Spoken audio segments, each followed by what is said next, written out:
Felon ডাল দিয়ে কেউ কখনো চিংড়ি মাছ রান্না করেছেন এবং ফেলন ডাল কীভাবে পরিষ্কার করতে হয় সেই ভিডিওটা আজকে আমি আপনাদের সাথে শেয়ার করব। আসসালামু আলাইকুম, আমি মা কাছে করে আপনারা সব ভালো আছেন এবং আমি ভালো আছি। আজকে আমি আপনাদের মাঝে অনেক দিন পরে একটা ভিডিও নিয়ে হাজির হয়েছি। আজকে আমি আপনাদের ভিডিওর মধ্যে একজন চলতেছিল এবং কি কাজের ব্যস্ততার কারণে, অন্যান্য কাজের কারণে আপনাদের মাঝে এতদিন কোনো রকম রং ভিডিও দিতে পারিনি। এখন আমি আপনাদের সাথে নিয়মিত ভিডিও দেওয়ার জন্য চেষ্টা করব। কোনো রকম কথা না বাড়িয়ে ভিডিওটা শুরু করা যাক। আপনারা তো অলরেডি দেখতেই পাচ্ছেন এখানে তেল গরম করে এর মধ্যে দিয়ে দিলাম রসুন কুচি। আপনার কি কখনো এভাবে ফেলন বিচি চিংড়ি মাছ দিয়ে রান্না করে? ফেলন বিচি দিয়ে চিংড়ি মাছ কিন্তু অসাধারণ লাগে। তারপর দেখেন এখানে আস্ত জিরা দিয়ে দিয়েছি, তারপর শুকনা মরিচ দিয়ে দিয়েছি, তারপর পেঁয়াজ কুচি দিয়ে এবার একটু ভালোভাবে নেড়ে ছেড়ে নিচ্ছি। পেঁয়াজগুলো একটু যখন নরম হয়ে আসবে সে পর্যায়ে এসে এর মধ্যে দিয়ে দিব কেটে পরিষ্কার করে রাখা চিংড়ি মাছ। চিংড়িটা কিন্তু খেতে আপনার দুর্দান্ত লাগে, অসাধারণ একটা চিংড়ি মাছ। এটা দিয়ে আপনি যে কোনো সবজি রান্না করলে অনেক ভালো লাগে।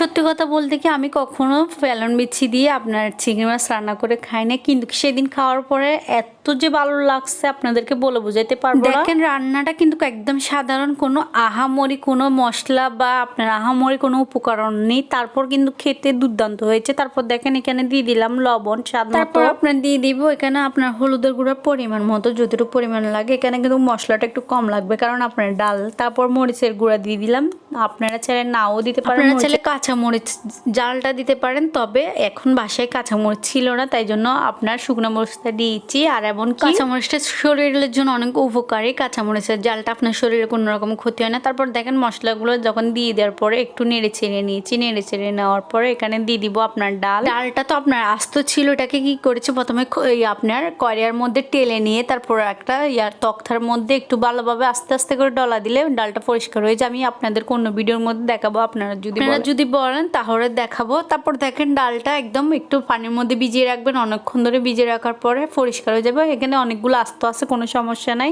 ডালটা একটু খোলার মধ্যে বা কড়াইয়ের মধ্যে একটু টেলে তারপর আপনার চুড়াই নিলে এটা খেতে কিন্তু অনেক টেস্ট লাগে। আবার এটাকে আপনার অন্যরকম ভাবে নেওয়া যাবে। কিরকম ভাবে আমি আপনাদের বলি, প্রায় আপনি কয়েক ঘন্টা ধরে পানির মধ্যে ভিজিয়ে তখন এটা ফুলে নরম হয়ে যাবে। ওই পর্যায়ে এসে আপনি ছিলেও নিতে পারবেন, তারপরে এভাবেও খেতে পারবেন। এটা শর্টকাট পদ্ধতি, এভাবে আমরা খেয়ে থাকি বা শুকনাগুলো। তারপর এখানে দেখেন কথা বলতে বলতে ডালটাকে একদম কষিয়ে নিচ্ছি ভালোভাবে, একদম শুকনা ভাবে একটু নেড়ে ছেড়ে টেলে নিচ্ছি। মানে মোট কথা হচ্ছে একটু ভালোভাবে কষিয়ে নেওয়ার পর এর মধ্যে পানি দিয়ে দিব। আর আমি এটা একটু পানি ডাল রান্না করতে আপনার একটু জোল ভাবে ওই জোলটাই বেশি করে দিব, একটু পানি বাড়িয়ে দিব। পানি বাড়িয়ে রান্না করতে কিন্তু খেতে ভালো লাগে। তারপরে দেখেন এখানে একটু করে অল্প পরিমাণে পানি দিয়ে, মানে যতটুকু পানি লাগবে পানি দিয়ে এগুলোকে একটু কষিয়ে নিব। একদম ডালটাকে আপনার পুরো হাফ সিদ্ধ করে ফেলবো। হাফ সিদ্ধ যখন হয়ে যাবে এই পর্যায়ে আপনাদেরকে আমি দেখাই দিচ্ছি কিরকম হয়ে গেছে। এটা পানি যখন শুকিয়ে গেছে দেখুন একদম কষানো হয়ে গেছে, তখন এই পর্যায়ে এসে এরকম হয়ে গেছে। এখন একটা আমি আপনাদেরকে কি বলবো, একদম পুরো হাফ সিদ্ধ হয়ে গেছে।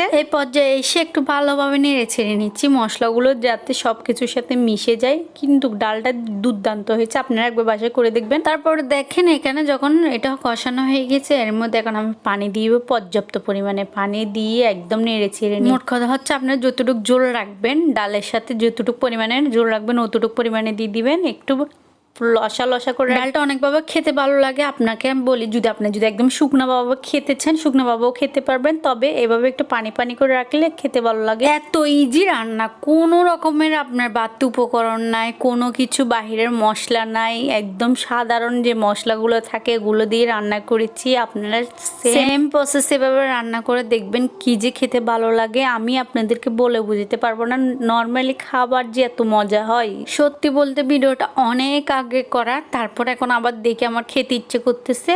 তো আমি আজকের ভিডিওটা আপনাদের থেকে কেমন লেগেছে আমাকে কমেন্ট বক্সে জানাবেন। আর অবশ্যই আমার এই রেসিপিগুলো ফলো করে আপনারা বাসায় ট্রাই করে দেখবেন, আপনাদের কষ্ট বিতা যাবে না। আর আমার ভিডিওটা যদি আপনাদের থেকে ভালো লেগে থাকে তাহলে লাইক কমেন্ট সাবস্ক্রাইব করে দিবেন। আর আমার আজকের ভিডিওটা কেমন লেগেছে এবং কে কোথা থেকে দেখছেন অবশ্যই কমেন্ট বক্সে জানাবেন। আর এখন থেকে দেখি প্রায় সময় ভিডিও দিতে পারি কিনা রেগুলার। তো আজকের ভিডিও এই পর্যন্ত। সব ভালো থাকবেন, আল্লাহ হাফেজ।